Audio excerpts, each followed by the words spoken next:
This is video series number 4 of the Sacred Knowing of Is, Book 2, Part 1, written by Tisziji Muñoz. I had some questions for you covering chapters 30 and 31. From chapter 30, you write, lower spirits are both slaves and agents of the lower or materialistic or time-controlled mind. They are unconscious or conscious channels of the negative or cal powers and time-space forces of the universe.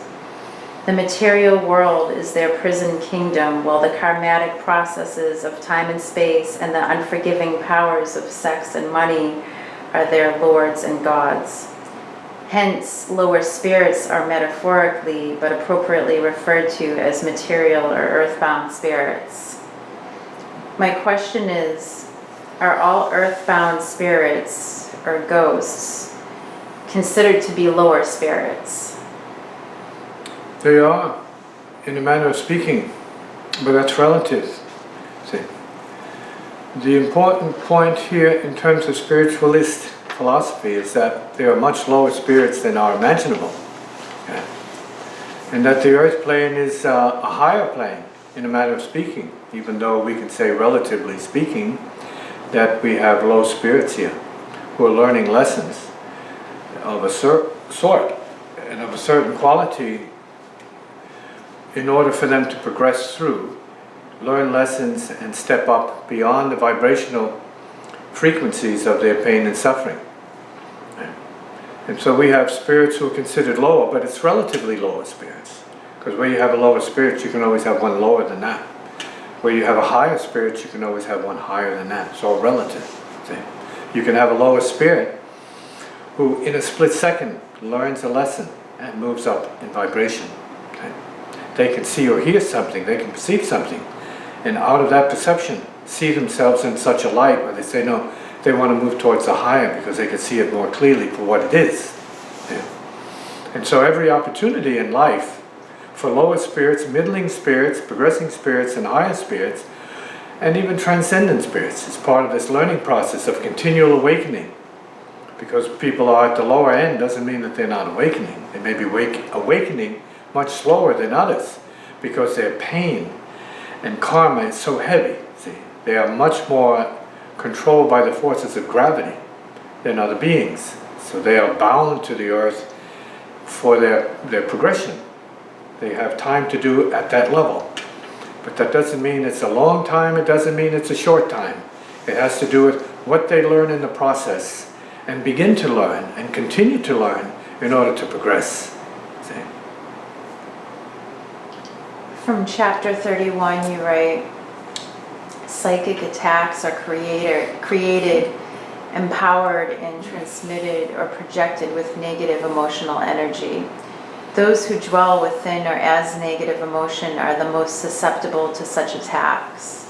A psychic attack occurs to those who are open to such attacks. My question is, are psychic attacks always deliberate? Are those that are doing the attacking always aware or conscious of the fact that they are harming another individual psychically? Many psychic attacks are unconscious. They are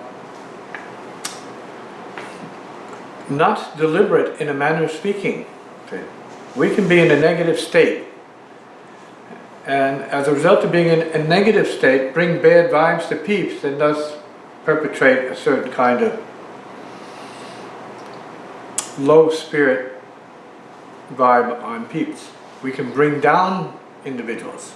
See, people can be feeling good, and because of our lack of discipline or lack of spirituality or lack of desire for freedom and positive energy, we can bring people down. We can entrap them. We can get them stuck in our vibrations. See? We can be unhappy and bring those down around us. See? And similarly, we can be happy and bring the people around us up. See? But many of the attacks that occur to people are not only not deliberate or even from direct means, they are often from unconscious sources. but they can be very easily from direct human interaction between people, between family members, between husband and wife, between brother and sister, siblings, between, let's say, animal and master. These exchanges of anger and darkness, negativity, are like, I guess you might say, an attack upon the being. Putting them down is an attack upon their being. Lifting them up is a release from, let's say, a certain degree of bondage. And so all of this is part of the conscious, part of the unconscious, and then part of the ancestral levels of influence.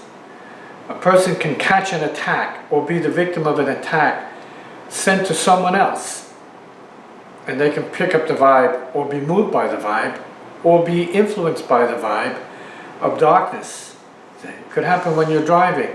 You can be driving perfectly normally and all of a sudden you get a bad vibe from somewhere. Not necessarily from yourself, because we're talking about energies that are part of a stream, continual stream. You can pick up a negative thought of someone. You could look at somebody across the way in a car and get a negative thought from them, and then that could cause a reaction in your body and in your driving. See? Like a fear reaction. You could be driving normally and all of a sudden you see something, it puts fear in you, it throws you completely out. So we can say that that's fear, or somebody else's vibe, or a different energy, a different spirit energy that enters your system and causes you to go one way or other off your pattern. See?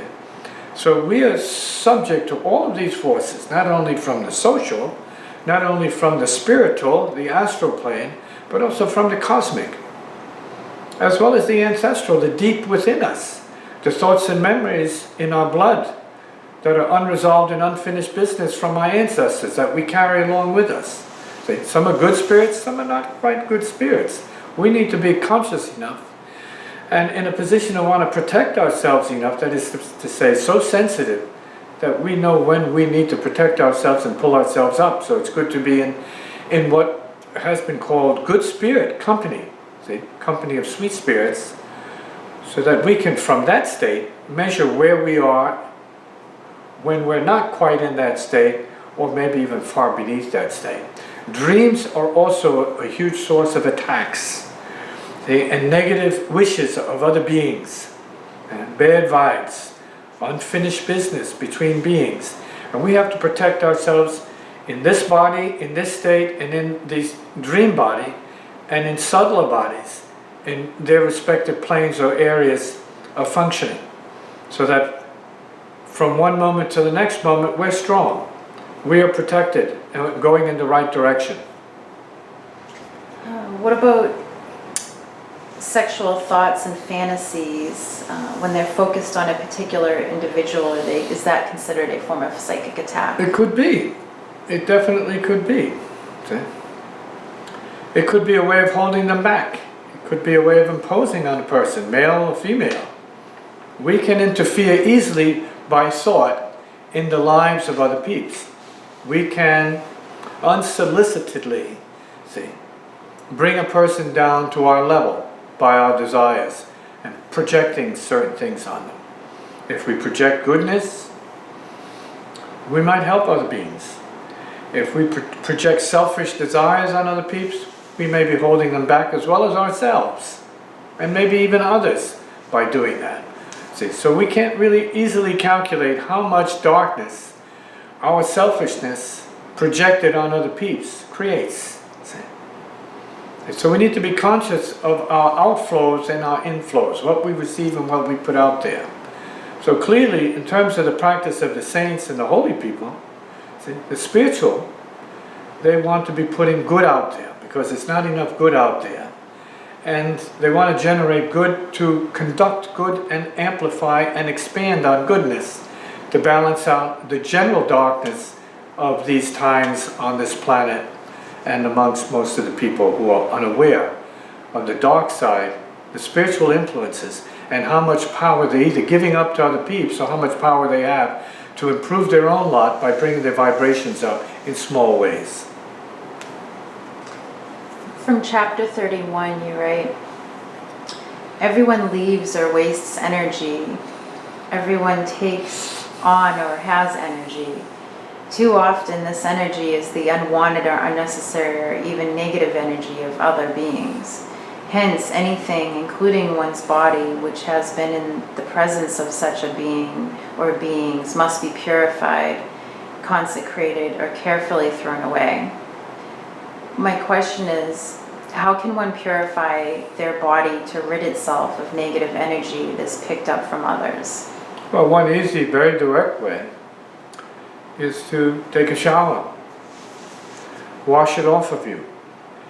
If you pick up bad vibes in an elevator, you want to shake it off of you, for sure. You want to exhale it away. You have to hew it away. Let it go. Right. And so in the practice that I've more or less inherited and conduct amongst those who are associated as friends and family, is to recommend that they emphasize release, exhaling, hew it away. See, throw it away. Get rid of it. Discharge it. See, don't hold on to anybody's negative vibes. Just no way. Done. Go. Away from me. See? And we can do that. We can command some of the energy away. We have to wash it off of ourselves, brush it off of ourselves, or fan it off of ourselves and away from our bodies, right? Because our body here is just like the physical dimension of it, but enveloped around it is the astral and causal plane dimensions of it, the star body that's around it, that is a magnet for all kinds of debris, and you want to clear it as much as you can, as circumstances permit, or even ritually during the day when you have an opportunity to do that. When you go to the bathroom at work, clean yourself off in case you want to do it privately. Go somewhere where you can clean it off, or do it wherever you stand, regardless of who's there, if it's oppressing you or bringing you pain. Because your body will feel the pain of the darkness. You can feel pains, especially on the left side of the body, all the way up and down. The face, the neck, the shoulders, the chest, the stomach, the legs. You can feel the pain there because that's the side that draws in. The right side releases, pushes energy out. In the left, out the right side. In the left, out the right side. That's normal. So it's up to us to clear ourselves and have very positive thinking.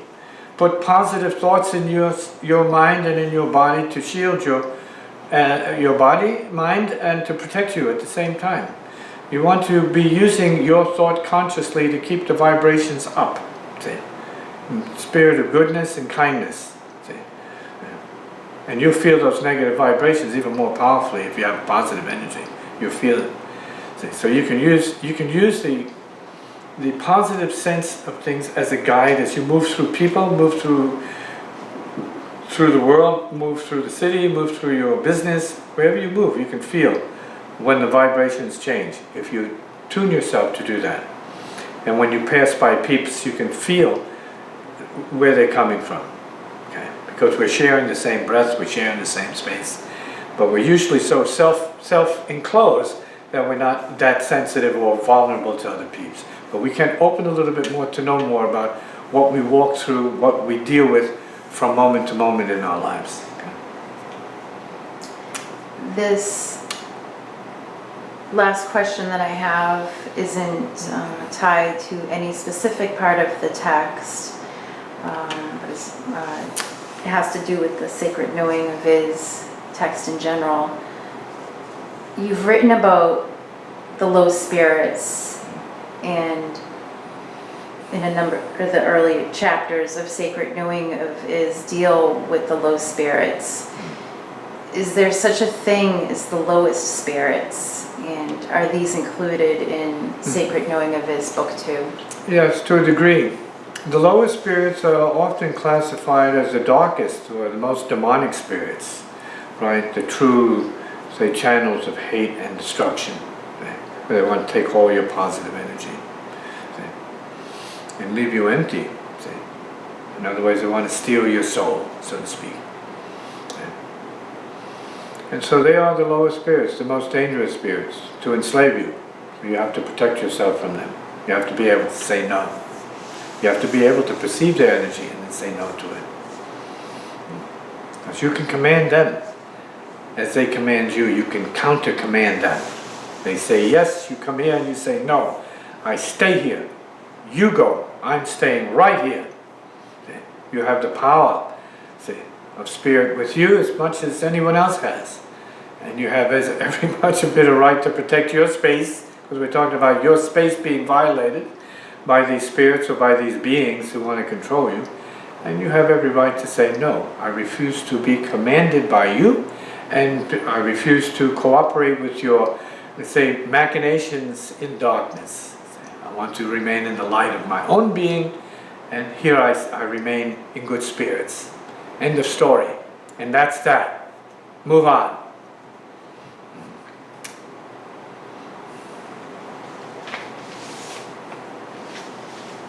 My next questions pertain to chapters 50 through 55. From chapter 50 you write, "The paradoxical upward path of ascent has been and is always initiated through crisis and in blood and tears." My question is, what do you mean by blood? Are you referring to bloodshed or bloodlines? Both. Bloodshed and being broken, that kind of emotional traumatic crisis can really bring you to your knees, so to speak. Bring you right to the brink of very sharp, vivid recognition of your mortality, and that you can go at any point, that you don't have control beyond the point. See? That things can happen to you. You can be brought down, see? You can be brought down and busted up, see? By accident, or by spiritual demand, or karmic, see, let's say, programming. See? And you can be brought to be broken open, which often precedes a certain kind of awakening or a change of direction from a certain material direction to a higher direction as a result of being brought to a humiliated condition, or even a humble condition relative to the forces that you were before that, prior to that, ignoring. And then all of a sudden, because you were broken down and opened up, you start to have more resonance with it and say, oh my goodness, I've been asleep, now I'm waking up. This crisis was an initiation into a higher sense of reality. And sometimes pain and suffering brings you to the same place. Sometimes emotional breakdowns. See? And depression brings you right to that same place where all that is left is light. You hit bottom and you start to feel that there's up from there. So the darkness is a way to the light, just as the light is a way to the darkness. They both reflect each other. They both support each other, reinforce and balance each other. So as we go to the super spiritual, then we have to go beyond the light that opposes the darkness. We need to go to the light of light itself and work from that. And live in that, not just work from it. But to bathe in it all the time. So we are in the light every moment of the time here. And that's what the light is given for. Not to think about, but to immerse yourself in the light of spirit. Now and now and now, day in and day out. As a way of life, a way of practice. My next question pertains to chapter 50 as well. You write, each spirit soul possesses the instinctive, intuitive consciousness of the spirit world from which all beings descend, in which each is psychically and spiritually in touch with. This fact of contact with the spirit world is what enables the exercise of basic insight and intuition of the spiritual essence of the true self to be possible or even realized as truth. My question, how can one distinguish basic insight received from the higher spirit world with that received from the lower worlds, such as the spiritual or material worlds? Well, from the lower spirit worlds, you don't have as much light and brilliance and positive energy. You can have a little bit of light, give you a little bit of confidence, but that light that you get from the lower worlds, even because it's positive to a certain degree and maybe momentary, it's not as powerful. See, it's not going to change you. It's not going to lift you up particularly. See, it's not going to alter your life forever. But something of an insight or vision from the higher worlds can radically transform your direction, your life, your being from the inside out. See, if you have the experience of some sudden flash of light, like being hit by a bolt of lightning, a spiritual bolt of lightning, you're not going to be the same after that. Right? You can't recover from that easily. And some of us open to that degree. Some of us are in darkness to that degree where the only way to come back is by some shock, spiritual shock. Right? So we have to be open to all of it, be open to guidance, not under our conditions, but under the conditions that the guidance and the source of the guidance itself creates out of its compassion for you, compassion for your family, compassion for your ancestors who may have more to do with your guidance than who you assume are your guides, whether they are the people around you or not. There may be spiritual guides you can't see, and you may prefer as an individual to have human guides and friends and associates and coaches and supporters, but they may not be the real guide. The real guide may be behind the scenes, somewhere else from your perception, but just as close to you as your breath and your heartbeat. Also from chapter 50, you write, "This knowledge is also for those who yet sleep or who are just awakening to the truth of themselves, their journey along the path of progression as spirit souls, and for those who have a need to be reminded of these things through whatever medium or means available, as their tendencies may be stronger in forgetting than remembering." My question is, what causes one to be prone to such strong tendencies of forgetting the truth? Forgetting is a payment, like remembering is a payment. We have so much we can remember because of our debts, because of our past behaviors and karma, because of our hopes, wishes, dreams, and confusion. And we have the same relative to remembering. There's so much we can remember. See? And when we see that our forgetting and our remembering are barriers to our real unfoldment, then we need to take a stand against that and say, no, I have to be more than this. I have to reach deeper than this for myself and for my family. I must see more than this. I must know more than this. I have to do more than this, than what I've been given, is because it's not enough. And you have to defy sometimes your limits and what you've been given. Whether you say that it's given from heaven or from less than heaven, you have to say, no, you need more. You need to know what it is you need. You have to draw on that power. See? And we don't have to blame it on the God or the non-God. We're talking about yourself as a source of spiritual force, creative force. You say it's just creative force. I don't even say the word spiritual. If that's too subtle and delicate for your ears, and you say it's creative force, not against anyone, but you want to draw the creative forces that you were born through, ancestrally speaking. Say, I want more power from my creative center, my higher self or my inner self. I want more, I need more, I have to have more power to get this job done. And a person can awaken at any point, under crisis or even casually, enough to see that the time has come to go deeper and to be stronger, see? And be more creative and more fierce about what your purpose is and what your mission is, see? And then hope for the best.